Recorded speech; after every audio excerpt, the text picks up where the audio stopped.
lagi teman-teman semuanya. Kita ketemu lagi di konten Menguak Tabir Kegelapan part 5. Part 1, part 2, part 3, part 4 tentang Kamongol.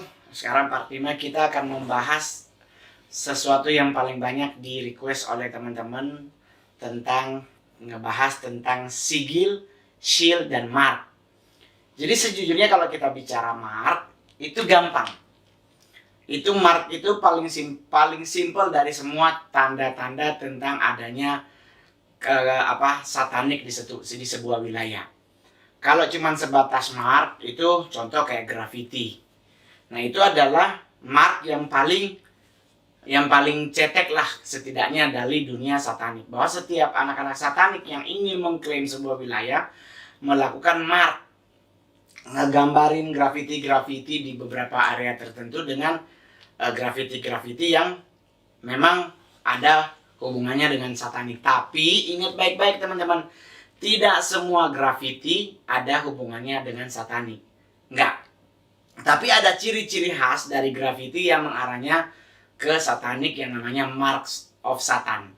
Jadi setiap wilayah kalau seandainya pingin dikuasai atau pingin dibuat sesuatu, maka tim satanik akan melakukan mark, akan melakukan graffiti kayak yang beberapa dulu sempat ada beberapa graffiti yang kayak Hail Satan atau kayak Brian Dead. Nah, itu adalah salah satu pengklaiman bahwa di wilayah tersebut orang-orang akan pikiran yang kalau bahasanya kan kayak pikiran mati. Jadi kayak hidup tapi kayak nggak ada doing something gitu. Nah, itu adalah mark. Nah, di atasnya mark itu ada seal. Nah, shield itu juga 11-12 lah kurang lebih sebenarnya. Itu adalah ciri-ciri setiap wilayah yang ada satanik. Tapi yang paling inti dari semuanya adalah di sigil. Sigil ini adalah salah satu tanda bahwa orang ini pingin belajar tentang satanik, tapi dari cara yang, gue kalau boleh jujur, itu cara yang salah. Karena tidak semua seal, tidak semua sigil bisa dipanggil. Jadi kan Kamongol menerangkan di part 1, part 2, part 3 tentang tingkatan-tingkatan yang ada. Rang tertinggi itu kan namanya adalah premium. Ini premium rank. Baru ada high rank. Nah, dua ini yang memiliki sigil. Jadi tidak semua punya sigil. Yang memiliki sigil hanya rang 2 yang high rank sama premium rank. Jadi hanya di tipikal ini yang punya. Tapi yang paling banyak di high rank ini. Ini adalah yang paling banyak yang bisa kita ketemu sigilnya. Kayak sigil Belial, ada sigil Lucifer, ada sigil Samael, ada sigil Barbiel, ada sigil Satan, ada sigil Baal, ada Baphomet, ada sigil Belet, ada sigil Belpegor, ada sigil Belzebub, ada sigil Asmodeus. Nah, sigil ini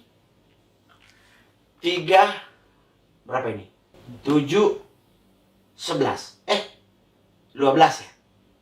Ini 5, 4 tambah 3, 7 tambah 5, 4, 11 ya. Ada 11 sigil yang kurang lebih yang punya full power, yang punya kekuatan besar dari 72. Nah, 72 ini semuanya kekuatannya besar. Tetapi kesalahan terfatal orang Indonesia adalah ribet dimanggilnya. Nih contoh, manggil untuk sigil taruhlah Beliar. Beliar berarti dia di Nine Lord sebagai Lord of Power. Lord of Power. Ini Beliar. Kalau Lucifer kan Lord of Lust. Lord of Lust. Kalau Samael ini adalah dedengkot yang membuat Adam mempunyai istri pertama namanya Lilith. selain Hawa. Ya kan? Nah, cuman kan data Alkitab dari sisi agama Kristen hanya menerima Hawa sebagai istri dari Adam. Tetapi dalam dunia satanik, Adam itu punya istri yang lain namanya Lilith. Nah, yang ngejodohin adalah Samael, induknya. Sama dengan Key of Solomon. Key of Solomon inilah yang jadi sigil, yang induknya ada di Baal. Jadi buat teman-teman sebenarnya nggak usah peduliin ini sigilnya dia janji ke siapa dan bagaimana. Yang bermasalahnya adalah mau jelasin biar lebih enak. Jadi plus minus orang yang mencoba-coba belajar tentang sigil. Ini buat teman-teman, jadi jangan pernah berpikir bahwa engkau dengan memiliki sigil Belial terus lo akan mendapatkan apa yang Belial miliki untuk menjadi milik lo. Ingat, sigil banyak dijual, bebas, dan dijadikan amulet atau pegangan hidup. Ini yang paling fatal. Jika Anda memiliki sigil dan Anda mempercayai bahwa sigil itu menjadi pegangan hidupmu, menjadi amulet, menjadi liontin, mau dijadiin gantungan kunci, mau dijadiin apapun dengan beberapa gambar begini-begini, terus ini jadi begini, nanti ada huruf begini-begini. Terus Anda berpikir itu adalah sesuatu yang membuat hidupnya indah. Sorry brother, gue boleh jujur sebagai mantan satanik, gue boleh jujur ini adalah sesuatu yang paling bodoh yang dilakukan oleh manusia. Karena, gue boleh jujur,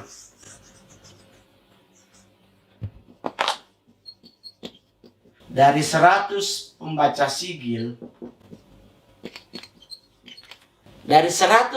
sigil, hanya 3 yang berhasil memanggil pemilik sigilnya. Bayangkan, dari 100 orang, 97 gagal. Hanya 3 yang sukses. Pertanyaannya, apakah kamu bisa? Bisa. Karena ingat baik-baik. Syarat apa ini? Syarat membaca dan memanggil sigil. Syarat mutlak memanggil sigil itu maksudnya sigil yang kita miliki. Semua kita manggil sigil Belial gitu, atau kita manggil sigil Lucifer. Ingat, ada syarat utama. Pengontrolan atmosfer, baru elemen sigil, elemen diri, yang paling terakhir kekuatan diri. Jadi kalau lu memanggil sigil, lu harus ingat sigil itu punya syarat utama. Contoh, kalau lu memanggilin Lucifer, sigilnya lu taruh di lantai, harus ada syarat pertama. Harus diingat apa yang menjadi mediumisasinya, mediumnya, lilinnya, benda kesayangannya. Gak bisa sembarang manggil. Kalau lu gak punya medium utama, gitu, lu gak punya lilin. Dia kan harus pakai lilin. Yang paling cepat tuh menggunakan lilin. Tapi ingat, gak semua lilin diterima. Oh pakai lilin gini gak bisa. Yang datang juga paling kerucunya itu paling level TK yang datang. Baru yang paling terakhir benda kesayangan. Benda kesayangan itu lu salah ngucapin doa, dia tetap akan ada. Karena setiap Dark Angel, setiap sigil ini punya benda berbeda-beda. Bahkan setiap sigil punya tunggangan yang berbeda-beda. Gitu, baru benda kesayangan berbeda-beda. Nggak mungkin Belial dengan Lucifer sukanya satu benda yang sama. Contoh, Lucifer sukanya makan kedondong. Contoh. Gak mungkin Belial makannya kedondong. Pasti Belial mungkin sukanya nanas. Nah, kalau lu make sigilnya ke Lucifer, lu taruh kedondong kesukaannya, lilin warnanya sesuai yang dia mau, terus lu bisa bacain kalimatnya sekalipun belepotan. Karena sebenarnya buat manggil sigil gak harus pakai bahasa Ibrani, gak harus pakai bahasa Aramik, gak harus pakai bahasa-bahasa ya Yunani, gak usah. Pakai bahasa Indonesia sejujurnya bisa. Yang penting hierarkinya dia hafal. Harus dihafal. Dia elemennya apa, manggilnya apa, ciri-ciri kalau dia datang antara yang dia suruh dengan diri sendiri ada perbedaannya dia datang. Jadi nggak serta-merta, oh kalau dia elemennya api, terus lu berasa kok, gerah banget ya, padahal tadi dingin banget gitu. Terus, berarti Lucifer datang. Hei coy, nggak juga. Takutnya kerucuknya. Karena Lucifer akan datang dan semua sigil yang lu miliki akan muncul jika benda kesayangan ini lu miliki. Baru mediumnya.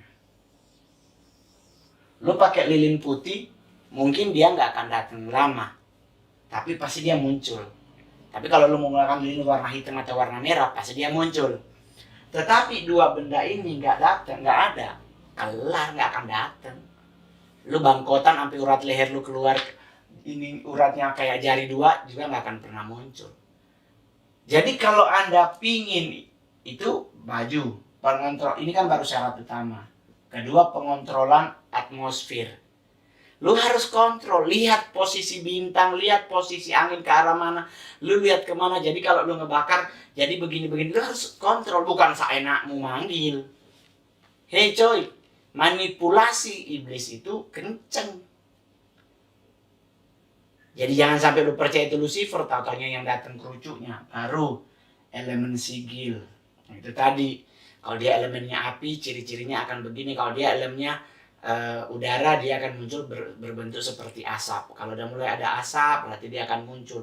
Hanya asapnya kalau dia benar yang datang dia atau kerucuknya terlihat dari dark tuh, gelapnya asap, ya kan? Itu mempengaruhi. Baru yang kedua adalah elemen diri. Elemen diri ini adalah elemen bukannya sigil, diri lu. Lu elemennya apa? Itulah kenapa di orang China itu ada unsur. Di pembacaan sio itu termaksud tentang unsur. Ya kan, berarti nih colo, lu lahir tahun 788, berarti sionya ini unsurnya unsur tanah emas gitu, atau unsur logam. Nah, itu adalah unsurmu.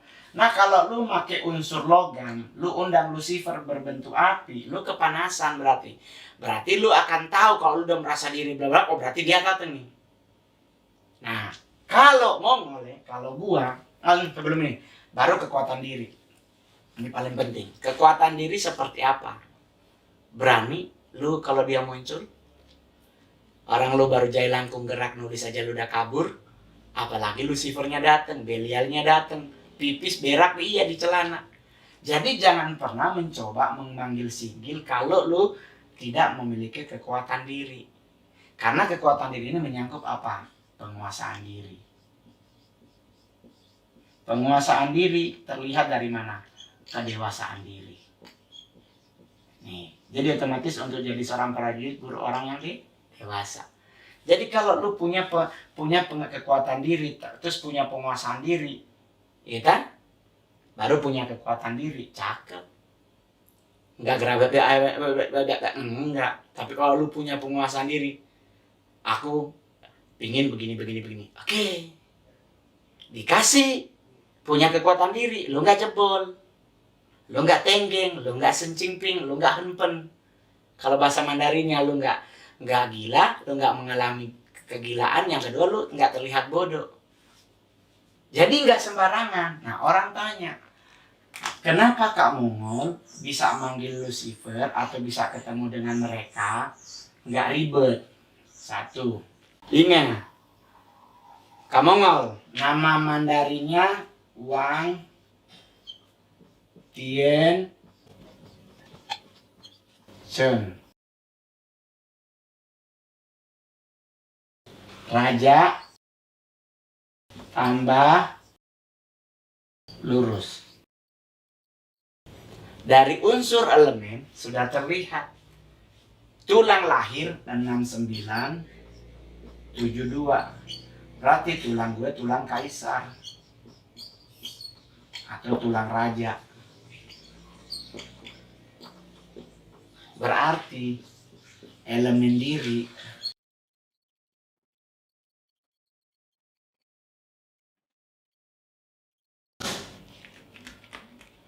itu asal muasalnya kenapa Kak Mongol bisa